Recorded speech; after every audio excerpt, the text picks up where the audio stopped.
Hey. Hi. So, okay, Sam. Yes. You used to be a hacker, yes? Yeah. Would you call yourself that? I don't know, because I don't want to offend real brilliant hackers out there. I was a very bad one.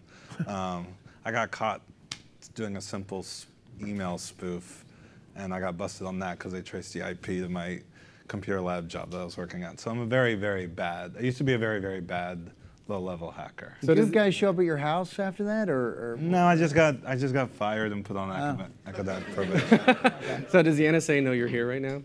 Do we need to worry about There's that? a file. Yeah. Sure. There's definitely a file. Yeah. Right. So, Very small file. So the show itself does very poor hacking. So the show itself deals primarily, in my opinion, like with the inequality, financial inequality between 99%, the 1%. Yeah. Like where did this come from in your mind? Well, so I was like one of those angry nerds in high school, right?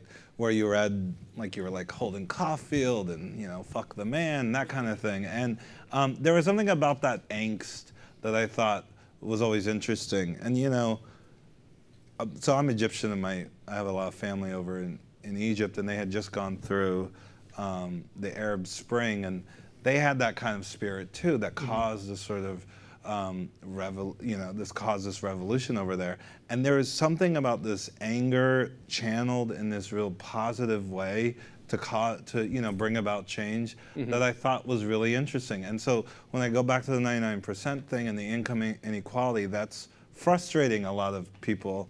And there's a lot of anger around that, and there was a whole Occupy Wall Street movement around that. So I just took that as more of a way to build the character. This kid. Have you been working on this since, for years now, back with the? Well, no, because I mean, I've always wanted to, because I think the hacker culture is actually really interesting, and I grew up knowing a lot of hackers, and watching television movies about hackers, it's incredibly disappointing. Frustrating? Really, yes. Let's go with frustrating. Let's go with frustrating. And so. Well, you don't want to like reroute the encryption and bypass the mainframe. Like, oh look, I downloaded, I fixed it. Yeah. Like. Although I do. Have you ever seen the movie Hackers? Yeah. I mean, it's horrible. It's horrible. I'll put it out there. Okay. Yeah. But I do love it. I do love it. But anyway, so I really had always wanted to do a movie television show about hacking, and I would say, since when the financial meltdown happened, and I was pretty, I would say, offended would be the nice way of putting it.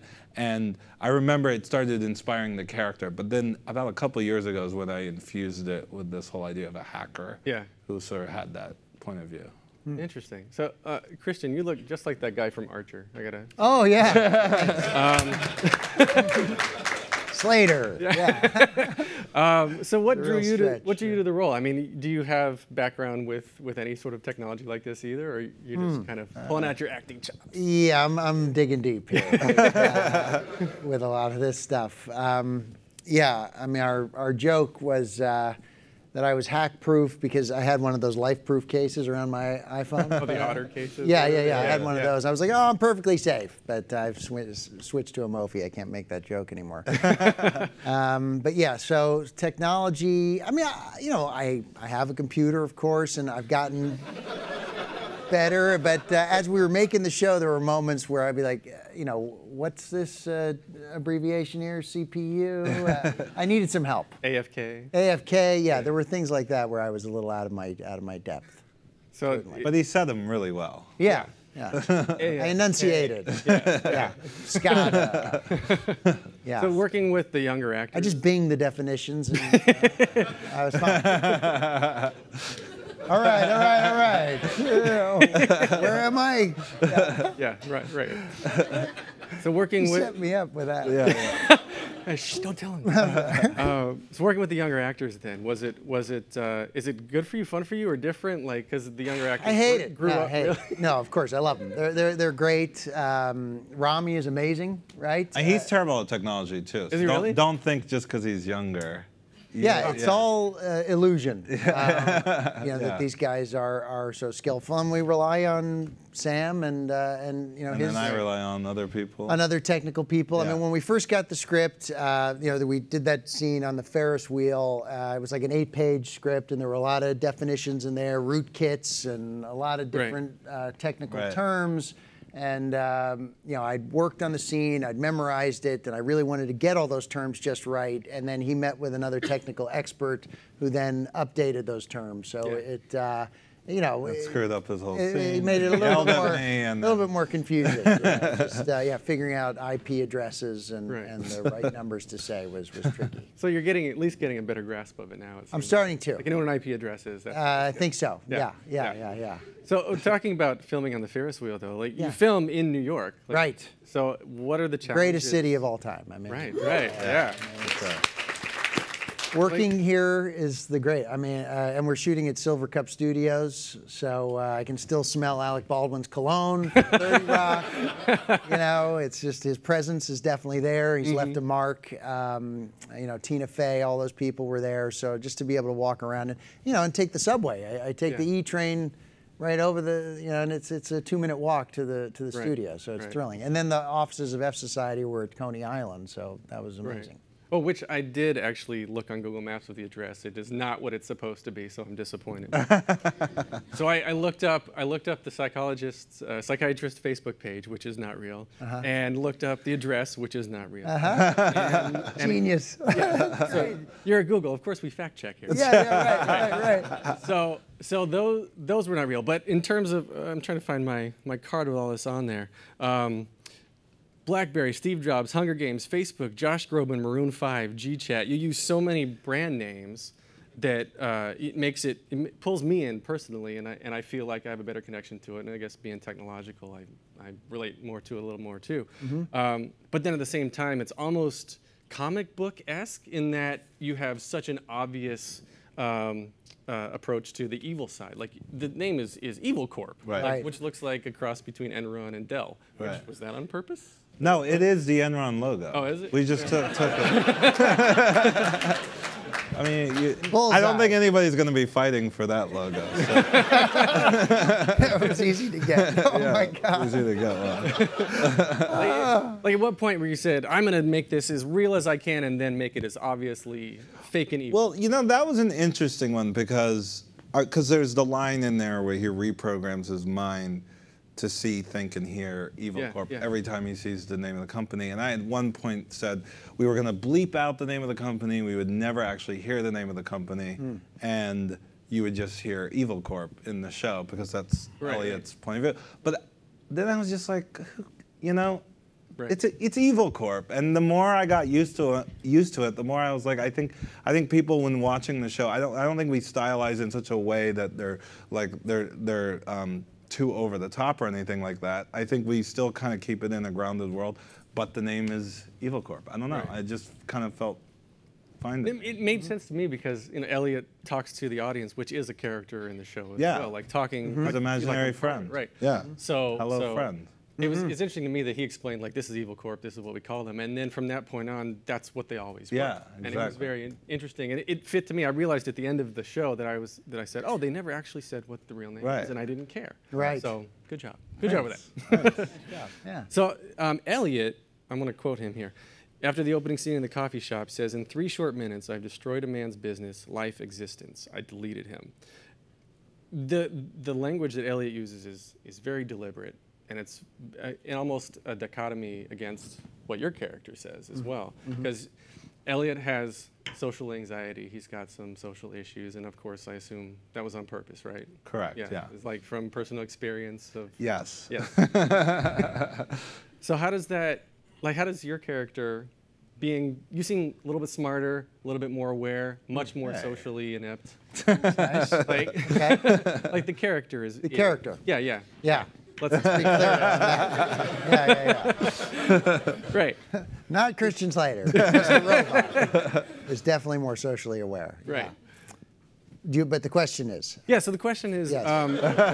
No, I just want to stop right there.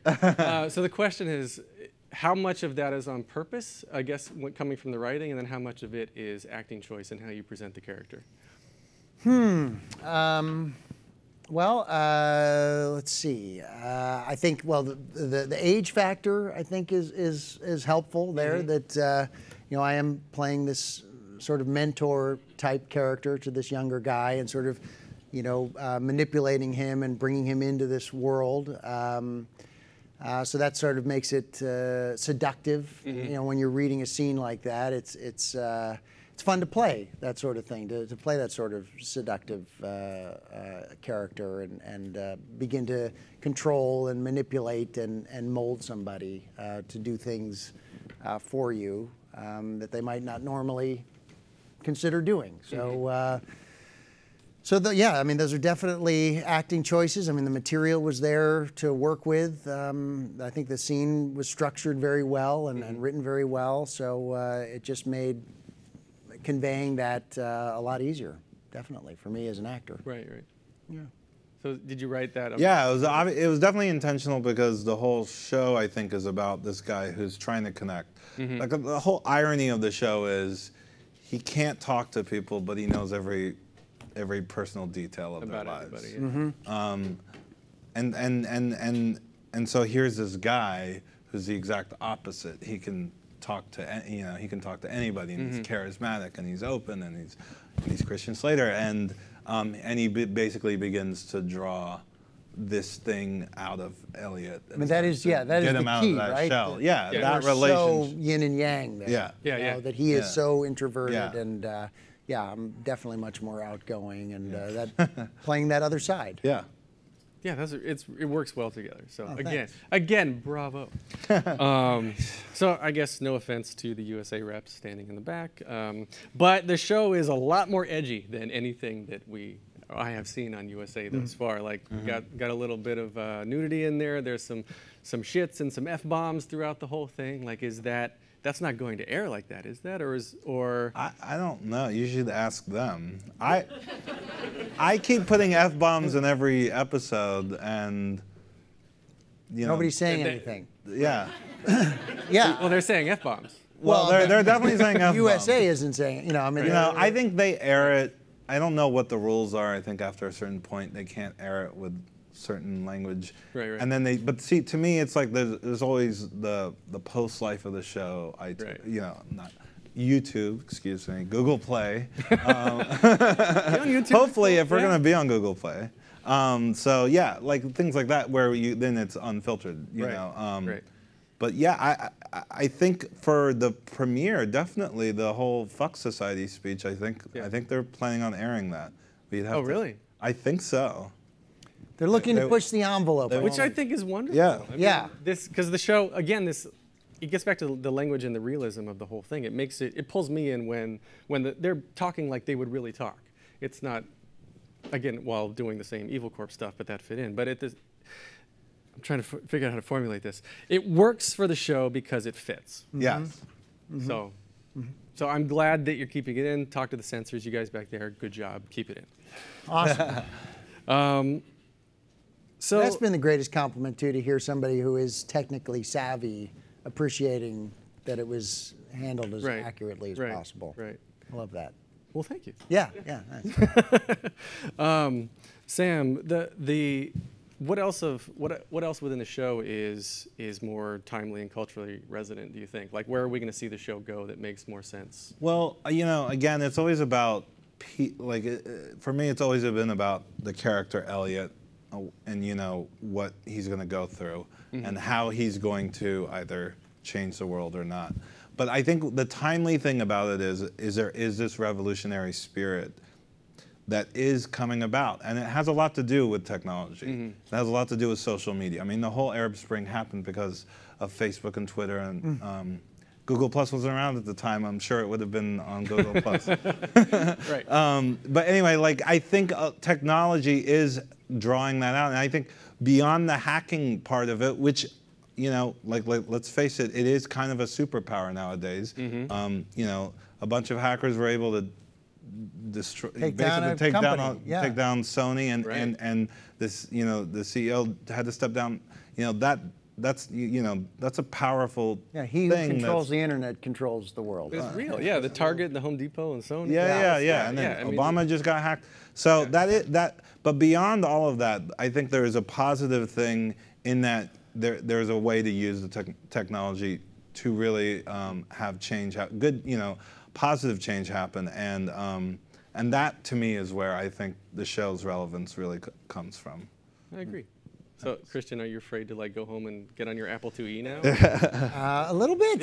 Yeah, at times. Yeah? I'm a little bit more nervous, and Really? I change my passwords a lot. Do you really? Oh yeah, why not? I mean, it's just the way to go. You can't, you know, because look, everything is on the internet, and you know, on the one hand, it's fantastic. Like, you know, growing up, as far as like dealing with finances and things like that, this was like something you'd have to hire, you know, a team to work on, business managers, and now, you know, with my phone and with these apps and things like that, everything's become so streamlined that you know, I can carry it all with me. And but the danger is that it's all out there. So. Right. Yeah, I always wonder about that. I guess no celebrities are safe. You know, we had the big hacking of yes, the women, actresses. So Yeah, that was sure. Sure. Yeah. So the pilot was directed by Niels Arden Oplev. Did I say his name right? Yeah. So he worked on Girl with the Dragon Tattoo. He directed that, right?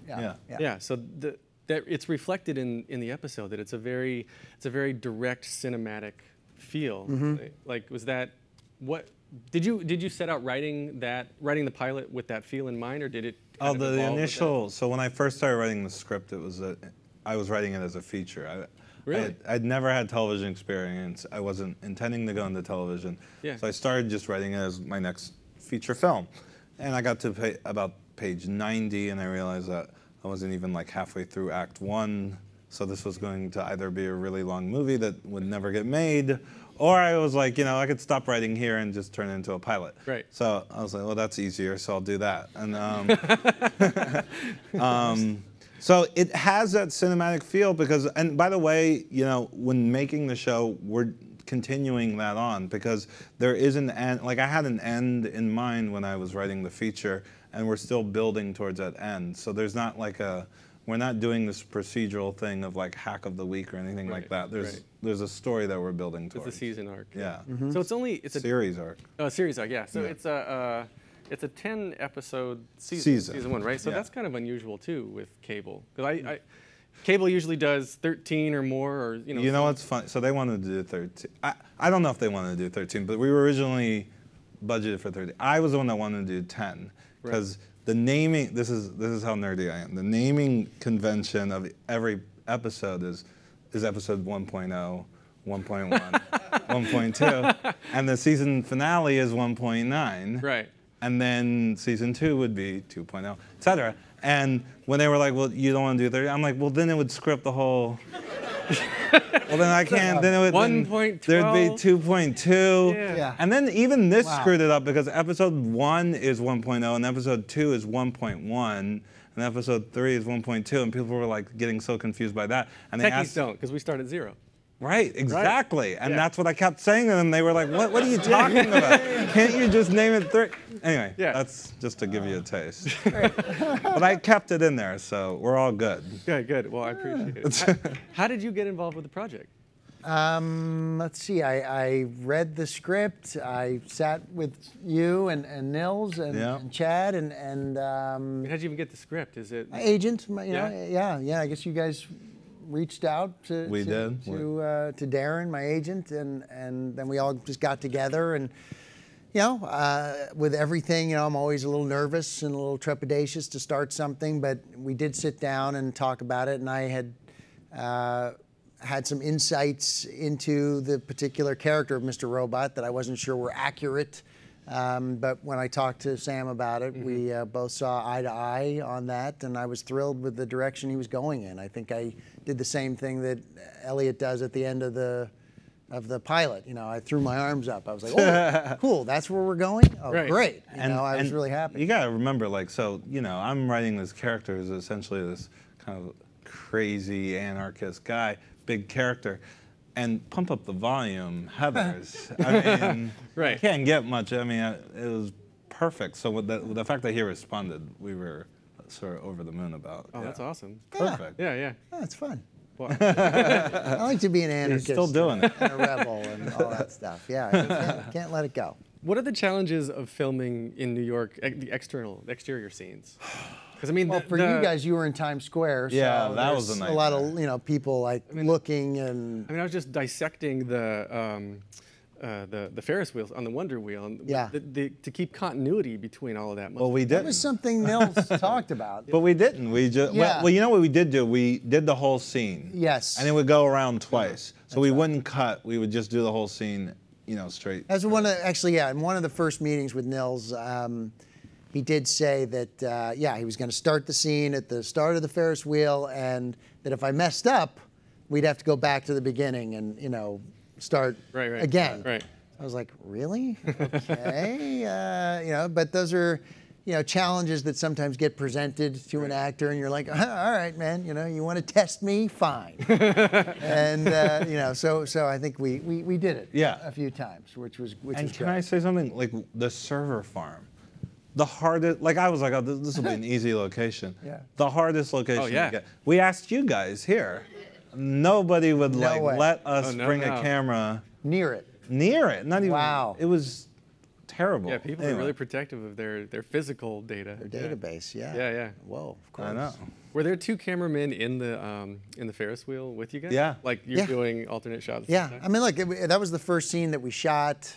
I mean, it wasn't even like on a shooting day, was it? No, it was Sort of like a pre-shoot. Pre-shoot. But it was day. basically a shoot. Yeah. But And it it was, was a smaller perfect. I mean, it was nice that we were, first of all, contained in a very small, simple space, and I mean, it was Coney Island, so Right. it was beautiful and it was easy, and working with Rami was great, and I think it was the right way to sort of start off. It felt really, really good, and I was certainly happy to get it behind us too. What about the subway? Like, do you just keep on going and eventually Well, just get to the the end and turn around? Yeah. Where was that? Out in That was Queens somewhere? in or- Brooklyn. In Brooklyn? On the Church Street stop. Were Yeah. you guys responsible for the delays that we felt? Might have been. Probably. Yeah. Because you're training to keep going back and forth. Oh yeah. That's right. Yeah. No, but that actually is an area, I guess, which is not really for public transportation. I think it was more of an abandoned. No. It was a Train? real. No, It was a real thing? It's a real subways. Yeah. Oh man, hey. I'm impressed. Was it the middle of the night though, or at least not during rush No. hour? You know No, what was amazing? It wasn't was- in the middle of the night. It was during the day. But It was during the day. Again, Nils, being very cinematic and wanting to get long shots Yeah. in one take. He really put the train conductor through his paces, because he would have to the train would have to hit a specific mark each time. Oh wow. Yeah. And I mean, all I can do is take my hat off to those dudes, because Yeah. they kill it. I They- mean, they really- yeah. had that conductor not had that skill, we would still be there. Yeah. Still right That's now. how Nils was. Yeah. I mean, it's like if we didn't get it, but Right. these guys hit it every time. Yeah. I was Right. like, man, brilliant. So if anybody in the audience has questions, come up to these two microphones in the aisles at any point. The ones with the lights on. The ones with the lights that just came up. Yeah. Or you could come and talk into my chest, which would be awkward. Christian, Glass Menagerie, Sideman, Macbeth, Music Man, TV, film. God, your credits go on forever. Vampire, Robin Hood, Prince of Thieves, West Wing, Archer, Robot Chicken voiceover, right? Like your credits just go on longer than mine. Okay. How does this compare? How does this role compare to the rest? Like, do you enjoy the character? Do you enjoy the subject? Do you enjoy the creator best? Yeah? Well, yeah. Yeah. Christian, Sam how is does it come? the best. And well, look, right now it's a fun character to play, because it's probably, well, it's certainly different for TV comparatively to other television projects that I've been involved with. It's not, like he said, an episodic. It is a great story, and this feels like television just kind of feels like the new independent world in a way, where you can, really hone a character and create it and take your time. And like he said, we're continuing to go with the very cinematic feel as we shoot it. So the whole season is the same. Same tone. Same tone, yeah. Oh yeah. I think so. For sure. Yeah. Yeah, for sure. I mean, he's maintaining that consistently, beautifully. So look, yeah, I like I said, I love the mysteriousness of the character, and I'm looking forward to seeing where it goes. I mean, it's definitely he's a very creative man, and I think there'll be some interesting surprises. And he doesn't know all the answers. So. Oh no, That's it's true. It's all up there and Yeah. locked away. Yeah, it's all locked away in the safe between his ears. Yes. Yeah. So you're now a first-time director, right? You've directed a few episodes? I directed the second episode. Oh, second? Okay. Yeah. So what was that like for you? It was great. I mean, I directed a feature last year, so it wasn't my first time directing, but it was my first time directing television, and it really is like what Christian said. It has that indie filmmaking kind of spirit because it's, you know, you have to go really fast. There's not a lot of time. There's not like every resource known to man. But we're also not shooting a procedural where you're just on a set and like there's 20 pages of dialogue there. Like we're doing a lot of like creative cinematic things. So true. Like the angles are very interesting and all the choices. The lighting, I'm really happy about that.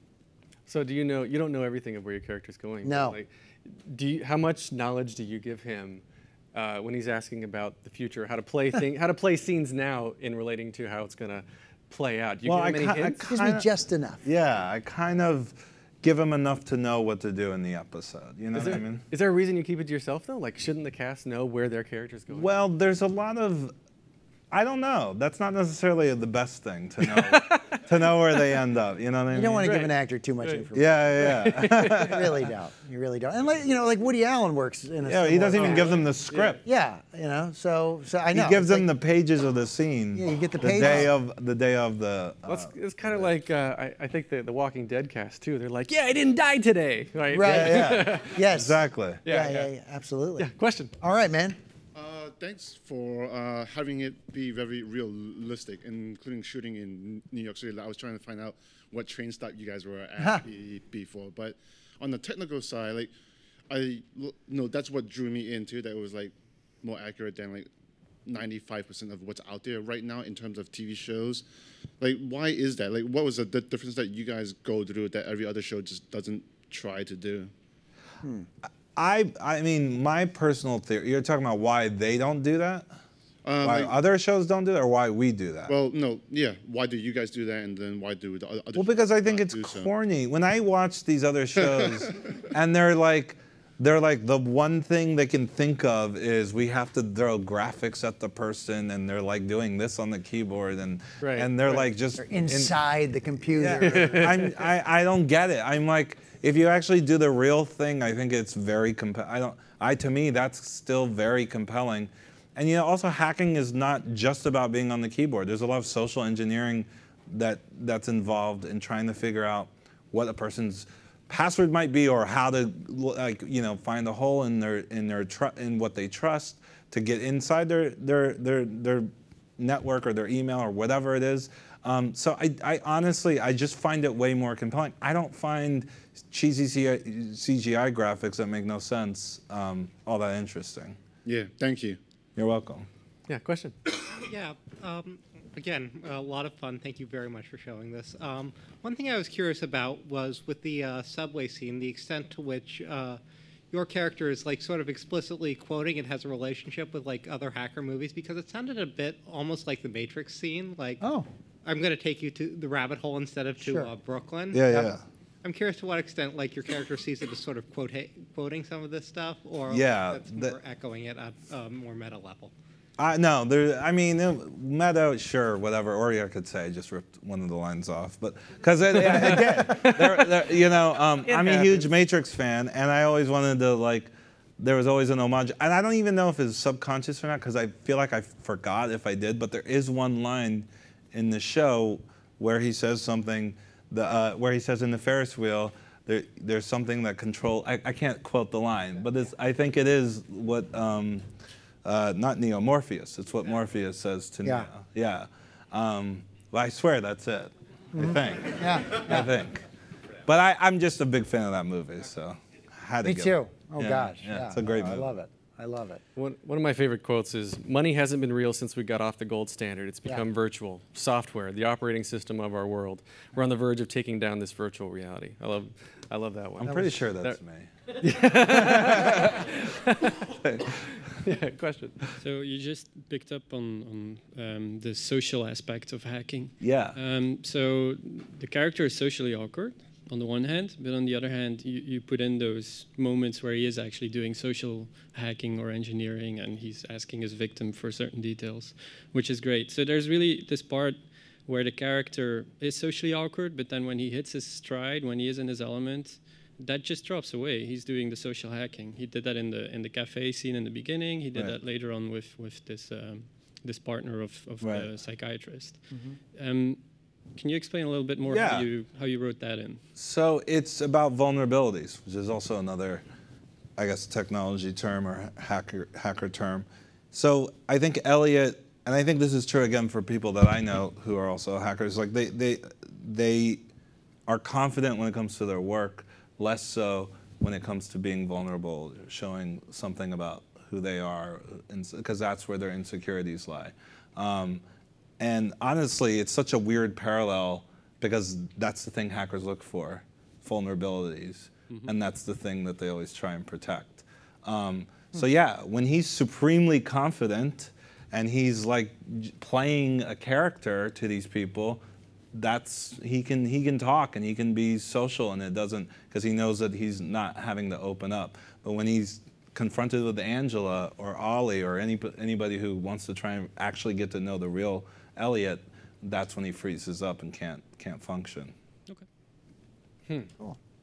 Well, we are running short on time, so I'm going to wrap it up soon, unless anybody else has any more questions. I want to touch real quick on the theme of women in technology, because you have two strong. Well, I assume the okay, we have Angela is the do-gooder, and then we have Darlene is the do-batter. Right. So we have two equally strong women in technology. Is that on purpose as well? I mean, we're trying to get. I mean, Google specifically is trying to do a lot of public outreach to increase diversity. And we also have in the later episodes a Sheryl Sandberg type character that's coming up. So it was done on purpose, but not necessarily because I'm trying to be more equal to. It's not. I didn't even consciously think about it like that. I think that's just life right now. There are female hackers. There are females in technology. So I don't. I just thought make this as authentic as possible, and that was part of the authenticity. Cool. All right. So lastly, then, if you could summarize for everybody who's in technology, of course, is going to love this. But for everybody who isn't, what's going to appeal to them? Why should they watch this? Cool. You want me to do that? You want to do that? You can to start. Christian Slater. No, that's my answer.